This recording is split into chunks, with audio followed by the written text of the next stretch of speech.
आज दारुल हुकूमत बेंगलुरु में एम्पावर इंडिया फाउंडेशन की जानिब से सेकेंड नेशनल कॉन्क्लेव का इनेकाद किया गया है, जिसमें एक सप्लीमेंट्री डॉक्यूमेंट का रिलीज़ हुआ है।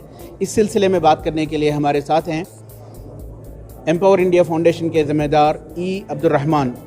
सर, ये फ़र्स्ट कॉन्क्लेव भी रहा जो बताया आपने कि चंद सालों पहले रिलीज़ हुआ था। ये फ़र्स्ट कॉन्क्लेव और सेकेंड कॉन्क्लेव, ये क्या डॉक्यूमेंट्स थे और क्या डेवलपमेंट हुआ है? फर्स्ट नेशनल कॉन्क्लेव 2016 अगस्त 15 में न्यू दिल्ली हैबिटेट सेंटर में हो चुकी। उस कॉन्क्लेव में एक हिंदुस्तानी मुसलमान का तक़वियत के लिए एक विजन टू एक्शन डॉक्यूमेंट को रिलीज़ मोहतरम जस्टिस राजेंद्र सच्चार साहब ने की। उसमें प्रोफेसर कुंडू साहिब है और मौलाना वली रहमानी साहिब से। सो उस डॉक्यूमेंट एक विजन डॉक्यूमेंट है, बट उसके साथ साथ एक विजन के ऊपर काम करने का, that is why we called vision to action document है। इस डॉक्यूमेंट एक हिंदुस्तानी मुसलमान ख़ास तौर पर इस पूरा हिंदुस्तान का एक डॉक्यूमेंट है, क्योंकि हिंदुस्तानी पॉपुलेशन की 15% का एक तक़वियत है को उसे हिंदुस्तान का एक तक़वियत का बैठक है।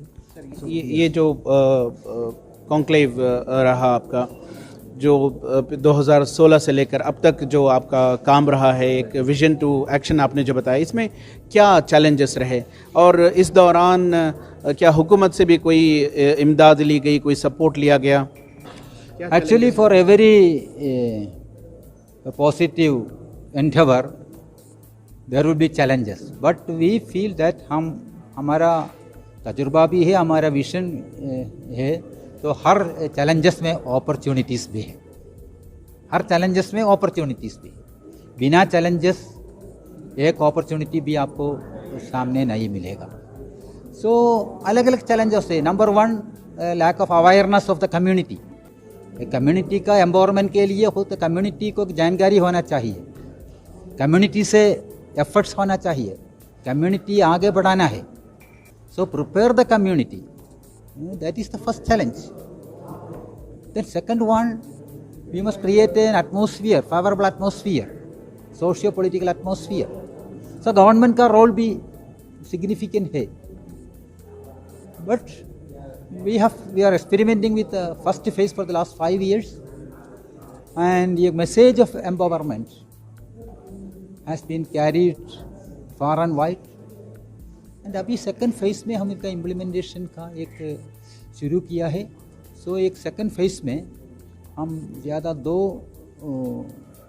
काम में अभी जानकारी ये तवज्जो देते हैं। Number 1 is research and development, so collection of data, analysis of data और giving right guidance, guide direction. Number 2, we are trying to create man power, HRD, you can human resource development. So now we are trying to form chapters in different parts. ख़ास तौर पर specially हमारा focus on most backwards minority districts में। सो काम शुरू किया है। पिछले 6 महीने के अंदर 8 चैप्टर्स का फॉर्मेशन हुआ, एंड इन दिस कॉन्क्लेव में एक चैप्टर जिम्मेदार लोगों का एक वर्कशॉप हम किया है। और 6 साल की बाद हम एक सेकंड फेज़ में एक पूरा पिछले 6 साल का सिचुएशन एनालाइज करके, डाटा अपडेट करके और हमारा नया प्रायोरिटीज़ को हाईलाइट करके एक नया डॉक्यूमेंट आज रिलीज़ किया। सर, अब एक तरफ जो है, जैसा आपने बताया कि एम्पावर इंडिया फाउंडेशन का ये जो प्रोजेक्ट है, विजन डॉक्यूमेंट है, जिस पर आप काम कर रहे हैं कई सालों से, कम्युनिटी इनिशिएटिव आपने बताया। दूसरी जानिब हम देखते हैं कि पूरे मुल्क भर में हेट पॉलिटिक्स बढ़ रही है, मुसलमानों के ख़िलाफ़, दलित समाज के ख़िलाफ़, माइनॉरिटीज़, ट्राइबल्स के ख़िलाफ़ कहीं ना कहीं पूरे मुल्क भर में नफ़रत का माहौल बनाया जा रहा है फ्रिंज एलिमेंट्स की जानिब से। तो ये कम्युनिटी इनिशिएटिव कैसे कामयाब हो पाएगा इस तरह के माहौल में? इस तरह के माहौल को ओवरकम करके आइडिया ऑफ इंडिया इधर एक्सिस्ट करना है और कॉन्स्टिट्यूशन इधर जिंदा रहना है, हिंदुस्तानी समाज इधर आगे जाना है, तो उसके साथ साथ मुस्लिम कम्युनिटी को होना चाहिए। बट चैलेंजेस सिर्फ मुसलमान के ऊपर है, मुसलमान के ऊपर ज़्यादा है, बट लेकिन एक चैलेंजेस का शिकार सिर्फ मुसलमान नहीं है, दलित, आदिवासी, पूरा marginalise sections and entire Hindus, majority Hindus भी उसका शिकार है। इधर एक हेट का एक माहौल, टेंशन, राइट्स हुआ तो डिस्टर्बेंस सिर्फ मुसलमान के ऊपर नहीं, सब भारतवासियों उसका शिकार है। सो इसलिए ऐसा एक सिचुएशन है, इसलिए हम थोड़ा एक इसके एक्सेप्ट करके खामोशी रहना नहीं है। सो वो हर्डल्स भी लेकर, वो भी एनालाइज करके हमारा ऊपर जिम्मेदारी बढ़ गया, सो वो भी लेकर हम और प्लान करके आगे जाना है, दूसरा रास्ता नहीं है। ये पहली बार नहीं हिंदुस्तानी मुसलमान की तारीख में ऐसा एक सिचुएशन, ये सिचुएशन पहली बार है, बट इसका मुश्किल सिचुएशन, चैलेंजेस, ऑनस्लॉट्स पहली बार नहीं। 1498 में कॉलोनियल फोर्सेस आ गया, एक फर्स्ट शिकार मुसलमान थे। 1857 में फर्स्ट वॉर ऑफ इंडिपेंडेंस में इसका हितजाज में मुसलमान थे, पर शिकार भी मुसलमान थे। और 1947 में मुसलमान एक यतीम की तरफ, एक मालदार और इन्फ्लुएंशियल लीडरान लोग पाकिस्तान में गया,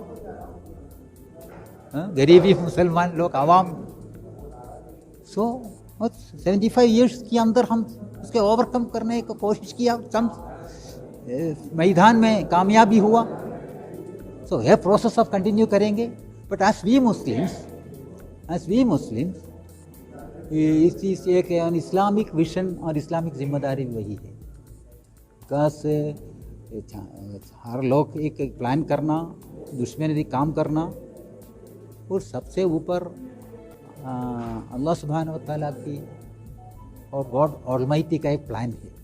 यह प्लान इंसाफ के साथ है, इंसाफ की कामयाब का प्लान है। अल्टीमेटली इंशाल्लाह ये कामयाब हो जाएगा और इंसाफ आएगा, और उसका एक बेनिफिशियरी सिर्फ मुसलमान नहीं होगा, पूरा हिंदुस्तान का सब लोग उसका फ़ायदा एंजॉय करेंगे। बहुत बहुत शुक्रिया। हम बात कर रहे थे ई अब्दुल रहमान, जो कि एम्पावर इंडिया फाउंडेशन के ज़िम्मेदार हैं। उनका कहना है कि मुल्क भर में कई चैलेंजेस हैं और ये चैलेंजेस ही अपॉर्चुनिटीज़ क्रिएट कर रही हैं। मुसलमानों को चाहिए कि मुल्क में जो कम्युनिटी इनिशिएटिव्स लिए जा रहे हैं उनका सपोर्ट करें, और जो विज़न एम्पावर इंडिया फाउंडेशन की जानिब से बनाया गया है उसमें हिस्सा लें, और मुल्क में दरपेश हालात जो ख़ासकर हेट पॉलिटिक्स की जानिब से बढ़े हैं उन्हें ओवरकम करें और कामयाबी की तरफ बढ़ें। रफ़ीक जब्बार, ETV भारत, बेंगलोर।